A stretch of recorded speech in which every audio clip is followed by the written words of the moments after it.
Sambil menunggu itu, supaya tidak ada dusta di antara kita, saya boleh nggak cerita tentang yang Cak Nun mau mati tadi?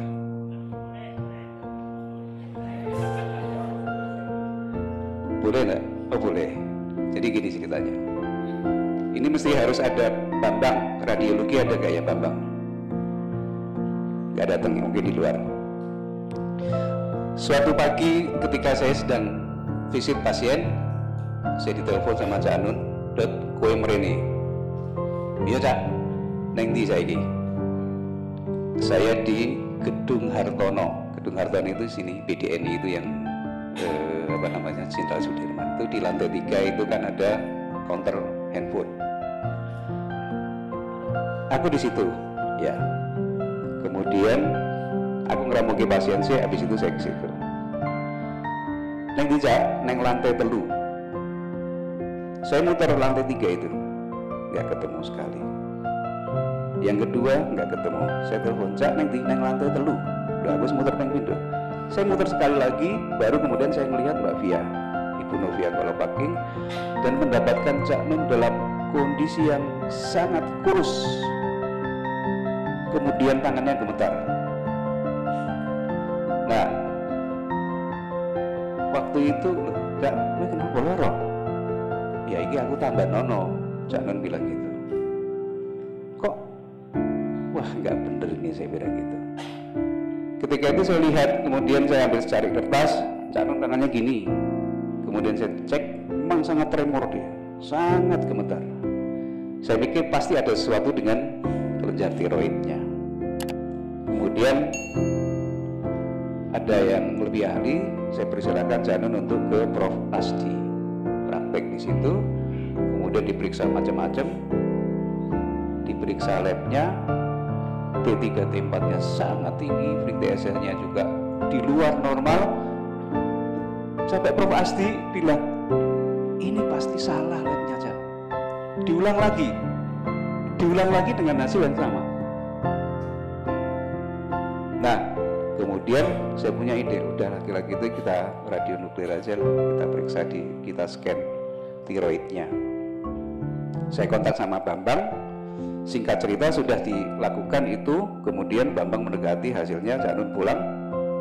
"Waduh, ini sangat toksik ini." Nah terus, "Iki umurnya kira-kira gari 3 sasi meneh." Waduh. Terus Bambang bilang, "Tapi aku gak ngomong gitu loh." "Oh ya sudah, ini urusanku, aku sih ngomong." Saya bilang gitu, padahal aku ya rawani ngomong. Terus saya bilang, "Cak Nun pulang." Kemudian saya bilang kepada Pak D almarhum. Pak D itu sahabat Cak Nun yang sangat dekat dengan Cak Nun, sangat setia dengan Cak Nun. Dia ngomong, "Pak D, ini kondisinya Cak Nun begini. Kalau melihat dari medis, ini 3 bulan lagi umurnya." Waduh, Pak D juga pusing. Pak D itu adalah pegawai lab di pertanian. Nah, kemudian melihat kondisi Cak Nun yang seperti itu, malam hari Cak Nun BAB warnanya hitam. Jadi memang sangat-sangat kental dengan nuansa, ada perdarahan di situ. Pak D menginisiatif mengambil sampel dari tinjanya dengan maksud akan diperiksa di labnya Pak D. Ada apa sih sebenarnya dengan Cak Nun ini? Sudah toksik jelas di kelenjar kondonya. Kemudian Pak D ingin menganalisis, diambillah tinja, kemudian dimasukkan dalam kantong film Fuji zaman dulu. Dan besok pagi tak bawa ke lab. Dah Pak D tidur, di tengah malam hari di rumah Pak D, si tabung ini meledak sehingga isinya berhamburan kemana-mana. Mulai suatu keanehan lagi di situ. Nah, ada beberapa sampel yang sempat tersisa dan sempat dianalisis bahwa si barang itu tadi itu mengandung sebuah logam yang hanya bisa meleleh dengan suhu di atas 1500 derajat Celcius. Berarti ada sesuatu di diri Canun. Ada logam di situ, ada toksik di sini. Apa sebenarnya yang terjadi? Prof Asdi juga pada waktu itu nggak mungkin ini seperti ini. Kalau seperti ini, sampai sudah mati, Cak. Akhirnya itu fakta-fakta yang kita sampaikan kepada Cak Nun. Kemudian di sini saya hanya ingin men-stressing bahwa sebenarnya ilmu kesehatan, ilmu kedokteran itu belum bisa mengatasi semua masalah kesehatan yang ada. Contohnya adalah Cak Nun, bahwa kita masih dilibatkan dengan misteri-misteri yang ada di situ. Dan akhirnya bahwa Cak Nun mengatasinya dengan cara yang lain yang apa namanya, yang nanti mungkin kalau berkenan Cak Nun cerita, kalau enggak ya akhirnya sembuh gitu aja dengan berbagai macam caranya. Ya. Era mari tidak sampai sini, akhirnya sembuh gitu aja. Kayak ini karena terlanjur cerita, saya mohon izin dan minta maaf, ini diceritakan sebenarnya sudah 15 tahun yang lalu ya, dan itu panjang ceritanya. Tapi pokoknya begitu lab hasilnya seperti itu, dan di Sarjito gambarkan hitam pekat sini, di leher ke bawah itu sudah berarti wis bumi hangus sudah. Terus Mbak Via ngomong, Mbak sudah jelas sekarang masalahnya, Mbak diatasi. Karena saya itu tidak merasa sakit dan tidak pernah berhenti. Saya acara terus keliling kemana-mana. Saya pernah pingsan sampai saya dalam keadaan kurus itu. Saya pengajian di LPG Pinang. Di LPG Pinang itu siang-siang lagi panas-panas, tremor, dan tengah jalan lagi harap semaput. Jadi akhirnya langsung, saudara, ini kayaknya saya harus pamit dulu. Terus Allahumma sholli, saya terus berdoa, urung nganti walhamdulillahirabbil alamin aku wis hilang. Saya sudah pingsan, geblak. Tiba-tiba saya siuman itu ISIS ya. Sejuk dan ini surga ngendian. Ada gorden bagus, jendelanya bagus, hiasan-hiasan, ada buah-buahan, ada lukisan-lukisan bagus. Pokoknya ini kamar yang sangat elit, sangat indah di LPG Pinang padahal itu. Nah, iya. Terus di LPG Pinang, dan saya seingat saya tadi saya pingsan di LPG Pinang, kok tiba-tiba ada kamar sebagus begini. Nah, ketika saya sedang heran-heran, ada suara, kan saya berbaring, ada suara di belakang saya, sampun skejo Cak, gitu, dari belakang saya. Kaget aku, loh gue itu Tom, ternyata Tommy Soeharto. Jadi kamarnya Mas Tommy itu motor. Ternyata neng Cipinang ki ngono kuwi ya, mulane saya doakan Anda masuk sana. Lah kamar apa kaya ngono. Dan Tommy berkuasa di situ, banyak bodyguardnya, sekolah fasilitas beres, mau keluar kapan saja bisa. Terus piye? Jadi alah ya wis lah gitu kan ya udah. Jadi ini kan saya harus cerita mengenai sembuhnya saya. Akhirnya karena istri saya mengatakan, saya kan tidak pernah merasa sakit. Pokoknya aku terus melaku. Puasa saya puasa. Saya workshop sama anak kecil 500 orang, melayu tahu. Aku santri di Bojonegoro tajak latihan ekspresi, latihan muhadharah, latihan supaya kowe iki kudu iso dadi wong, kowe kudu iso punya determinasi, harus kerja. Santri itu kan tidak dididik untuk kerja, wiritan tok nanti pucat dia bilang gitu.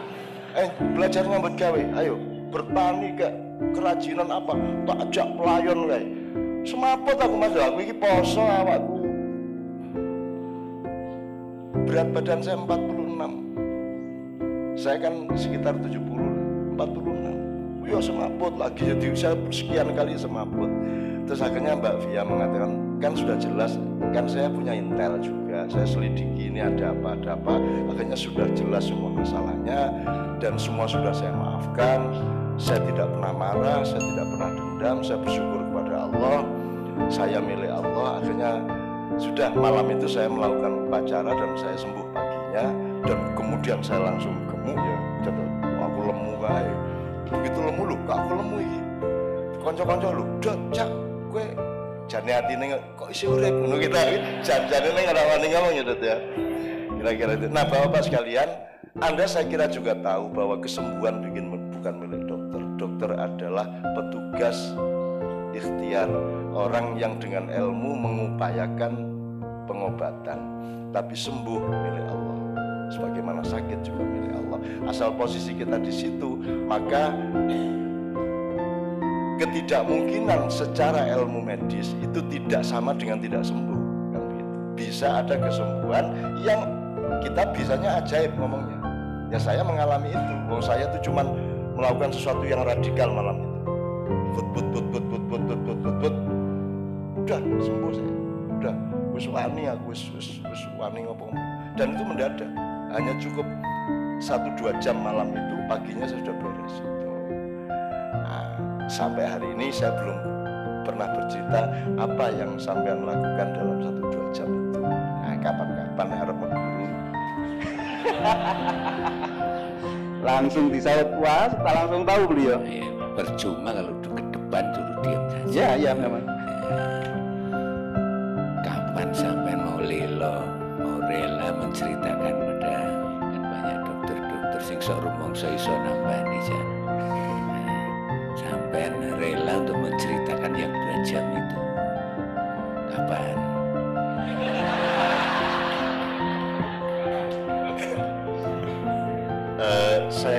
Saya kira ada potensi yang disebut sugesti. Ya kalau cari substansinya kan manusia itu khalifah. Khalifah itu berarti dia dimandati sekian persen dari takdirnya. Jadi manusia punya hak mentakdirkan dirinya sendiri sampai batas tertentu. Misalnya gitu, Tuhan bikin Anda rambut keriting dan Tuhan membebaskan, harap kok rebonding monggo, harap ora mona. Hak rebonding itu ada pada manusia. Demikian juga terhadap sakit. Dan terserah Tuhan caranya menyembuhkan. Jadi kalau dalam Islam ada yang namanya Zam-Zam. Zam-Zam itu suatu anomali yang menerobos ilmu. Jadi Zam-Zam itu sama Allah diberitakan, Zam-Zam, kamu sembuhkan orang yang meminummu sesuai dengan permintaannya. Nah, Zam-Zam itu tidak bisa menyembuhkan, dia cuma sarana dari kehendak Tuhan untuk menyembuhkan sesuai dengan permintaan. Jadi ibu-ibu Bapak sekalian, tolong jangan salah, saya ini tiap hari nyebul banyu itu 200-an lah. Jadi uang teko nggo banyu, ibune lara kanker, bojone ilang, anake minggat, wis kuwi pokoke nggo banyu tak sebul. Dan saya terus disuruh enggak nyebul. Terus bagaimana orang yang mengharap ke saya? Kemarin dari waktu hari raya dari Tegal datang. Oh, problemnya macam-macam. Ono sing wis rakyat kecil. Jadi aku iki pokoke penggawean kaya dukun nggih. Fuh. Jadi kalau antri di acara itu antri di acara bisa 1000 orang antri dan semua saya sayangi, semua saya senyumi. Sampai orang pertama sampai orang ke 1000 saya tidak akan berkurang energi saya untuk menyayangi mereka. Dan tak ladeni wis kowe ngopo wae. Wis ono sing nek ndekep ta biasa nek salaman ngambung tangan tak ambung genti tak rangkul. Terus nanti ndekep awakku. Jadi ada beribu-ribu gambar di mana orang tuh saya peluk di sini. Kui belum aneh. Nanti ada yang minta begitu teko nang aku, tanganku dicekel diusek-useki rambutnya. Meneh. Terus ada lagi pokoknya aku diusap sampai misal terus dia gini. Nah, ada lagi ya yang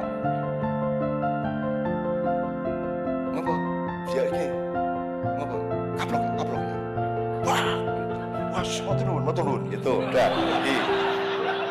Coba ada yang jadi yang minta dikaplok itu ya sekitar 10% lah. Ono mana yang diketak ini apa ini ketak dia jual aku loh. Saya apa yang saya lakukan?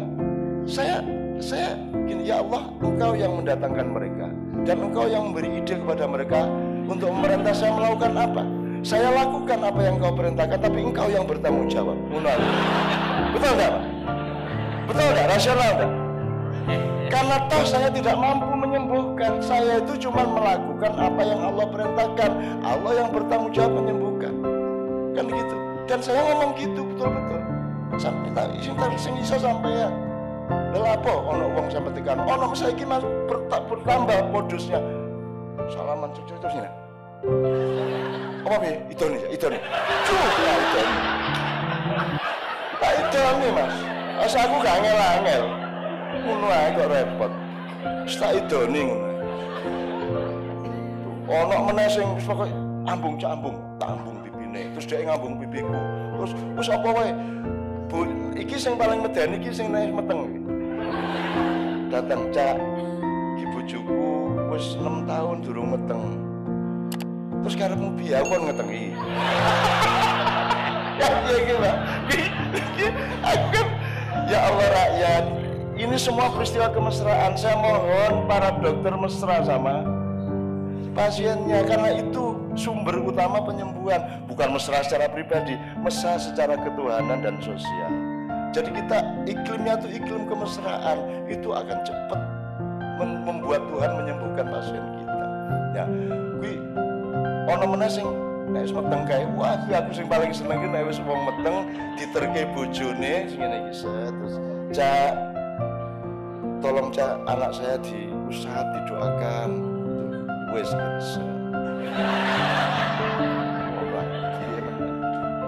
Ya sudah, tapi kan semua percaya, semua tidak di pengajian saya pun tidak ada beda laki-laki dan perempuan, tidak ada batas. Dan ojo meneko etnik, ojo meneko agama, lanang wedok campur masalah. Karena di dalam kemesraan yang spiritual sifatnya tidak ada perempuan. Lagi perempuan itu urusan bojo ning omah.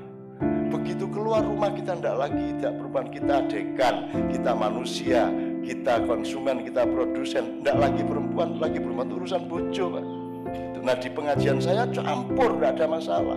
Karena tidak ada yang sadar kalau dia laki-laki, tidak ada yang sadar kalau dia perempuan. Nah enak tak, Bu? Nah enak tak? Nah iki jadi sembuhnya tadi itu karena saya mesra. Ya Allah, kalau memang aku masih harus cuman gini loh, Pak, sugestinya itu saya silakan menentukan sendiri. Misalnya kalau orang wiritan, Kiai mengatakan baca Al-Waqiah ping 700. Saya dulu bertengkar sama Gusmi Waliullah almarhum, karena saya sering menangani pasien bersama. Gusmi selalu sarannya itu apa? Moco Yasin ping 300, modar lo piye? Yasin pisan urung kelakon kok ping 323. Ora iso Gus, ngono ora iso. Jadi saya sering nangani bersama tapi bantah-bantahan, Gus ora ojo. Ku burung karena iso maca Quran kok Yasin ping 333. Modar lo piye? Apa meneh Al-Waqiah ya to? Wangel banget. Terus ping 100 punjul ra iso. Saya selalu ngasih yang pendek, 1-2 kata yang mudah dihafalkan. Berapa kali itu tergantung intensitas hatimu. Allah yang menentukan. Oh, anak ini sungguh-sungguh belum baca sudah dikabulkan, bisa juga. Nggih mboten? Karena yang penting cintamu kepada kehidupan, cintamu kepada Allah, dan kepercayaanmu kepada kehendak Allah dan kasih sayang Allah. Allah Maha Dermawan, Maha penuh kasih sayang. Tidak tergantung jumlah. Itu. Nah, itu contohnya, Pak. Dalam 1-2 jam itu saya mengeksplorasi kemesraan dengan Allah. Saya eksplorasi benar-benar. Jadi misalnya gini, sampean mau beliin istri mobil, mesake bojoku iki isih motoran, monggo ya wis meh, ya wis dosen wis suwe misalnya gitu ya. Ora tak tukokke gitu kan, punya niat baik. Terus ternyata lewat waktu sekian lama nggak punya duit untuk membelikan. Ya kita sholat malam, ya Allah, aku ini terlanjur janji sama istri. Tegakah engkau mempermalukanku di depan istri? Aku saja malu, apalagi engkau. Seharusnya engkau malu, tidak mengabulkan. Ngono Mas, lu kenapa? Madura iki, cara Madura iki. Madura itu dagangan orang payu nganti maghrib ngene kok. Sampean katanya Rahman Rahim. Mana ini kok ndak laku-laku? Nek Pekalongan siji meneh nang Gusti Allah. Pokoke iki sesuk wayahe bayar sekolah anak. Kok dagangan ora payu nganti maghrib. Akhirnya kalau ente tidak kabulkan malam ini, aneh mau mabuk aja. Aku tak mendem baik. Yo dikabulkan itu kan, dikabulkan gitu. Saya cuma ingin mengatakan tidak ada yang tidak mungkin bagi Allah. Maka yang mesra sampean, dan mesra itu tidak harus sholat rajin banget. Ora ono wong khusuk ijane ora ono Mas. Yo ngapusi. Ora. Sayyidina Ali pernah menjadi pemenang lomba sholat khusyuk. Jurinya Nabi Muhammad. Jadi semua sahabat sholat, Nabi Muhammad dia sing ora kowe sholat to. Terus Nabi Muhammad kan pawang untuk apa tawon, jual pokoknya mukulis pokoknya sholatnya supaya terganggu. Tapi Ali khusyuk, Ali bin Abi Thalib mantunya Dewi. Sampai akhirnya wah Ali top tenan, tidak terganggu oleh apapun, ada bom, ada gunung meletus, Ali tidak terganggu. Akhirnya dia kandidat juara. Terus dia baru tengah macam Ali ditanya, Ali kamu kandidat, tapi kamu harus menjawab dulu pertanyaanku, apa supaya semuanya nanti belajar sama kamu, apa yang membuat kamu itu bisa begitu khusyuk, tidak terganggu sholatmu oleh apapun saja. Terus Ali ngomong, saya itu bukan khusyuk, saya itu bayangin hadiahnya apa ya. Dan jadi gue rasa lebay-lebay, wis ta, menungso iki biasa kabeh. Boleh saya pemain rebab Bu, Dekan. Pemain rebab itu sing itu ya, itu pentas di Washington, dikagumi wartawan. Bukan kan magis kalau rebab, beda kan biola kan indah, tapi kalau rebab kan magis. Jadi wah tepuk tangan standing ovation lama banget. Ini pemain rebab dari jauh. Terus di interview, what is the key? Apa kuncinya sehingga orang Jawa kalau membunyikan musik itu so deep, so apa, boy sangat khusyuk. Wong Jawa ditakoni ngono, gampil nih. Sing penting niku sindane ku dah ten mriki.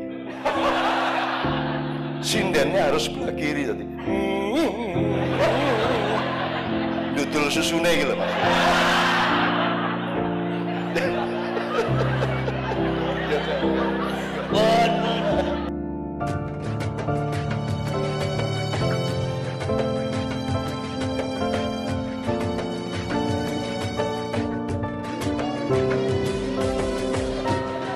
Niat betul-betul terbukti Janun ya. Ini nomor satu lagi harus yang disampaikan pada para hadirin paling tidak ini Janun. Yang pernah sakit tidak hanya Janun. Saya itu pernah diganjar kolik kulik perut, kata dokternya sakitnya minta ampun. Jadi di IGD Rumah Sakit Sarjito itu tidur terlentang ora kuat, jenggelek ora kuat, dodok di tempat tidur ora kuat, terlentang lagi mekur, pokoknya tidak ada posisi yang saya bisa tahan. Saya pikir saya sudah mau dibundut itu, tak goleki kok ora ana malaikat sing ketok. Nah, ternyata ilmu kedokteran juga sunatullah yang benar-benar dibetulkan. Datang saudara saya itu Dokter Ibnu Pranoto karena saya paksa. Saya pikir tadinya saya serangan jantung, sebelum iso omongan barangnya. Saya panggil Dokter Ibnu, 10 menit kemudian datang. Baru dia masukkan, kalau nggak salah waktu itu yang dia masukkan ke infus itu Novalgin. Masih ada Novalgin waktu. Belum sampai habis sudah sembuh. Nah, sikap saya mulai malaikat itu salah apa benar saya?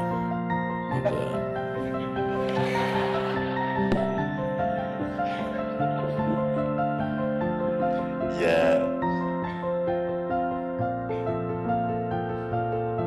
setiap saat kita itu kan antri nih orang ngerti urutannya kan gitu kan. Tapi kan semua antri tuh Pak. Ya. Ning orang ngerti urutannya. Betul. Dan mati sama sakit tidak ada hubungannya. Saya sampai takut merengut loh waktu gue gegek mulai kate metu aku merengut. Dukane Gusti Allah. Semua hati saya sudah kepada Allah tapi tak golek ora ono utusane sing metu. Saya tidak bisa menjawab secara empiris karena saya belum pernah mengalami itu. Tetapi gini Bapak-Bapak sekalian, ini ponakan saya itu sedang sakit kanker, Mas, saya ikut menangani, dan itu tidak ada hubungannya sama hidup dia. Hidupnya benar, dia perawat, dia kerja di rumah sakit, tiba-tiba kanker berat ya. Jadi sebenarnya sakit itu apa tuh ya? Apakah sakit itu negatif dalam kehidupan ataukah sakit itu positif? Karena kadang-kadang sakit itu sebenarnya proses penyembuhan rohani bagi Allah kepada kita, bisa juga. Nah, malaikat datang dan tidak datang itu kan caranya jawab pengaku yo. Oke.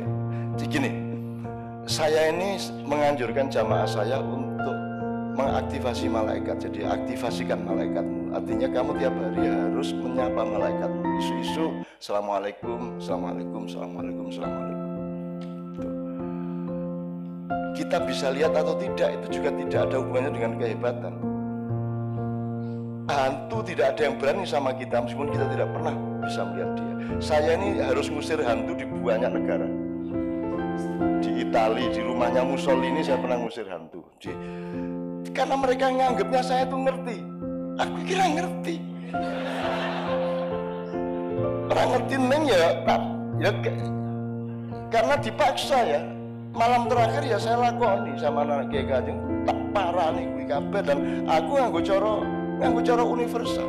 Kowe hantu Italia wani-wani karo hantu Jawa ngono, aku rasa macam-macam kowe. Tak parane tak sentak-sentak.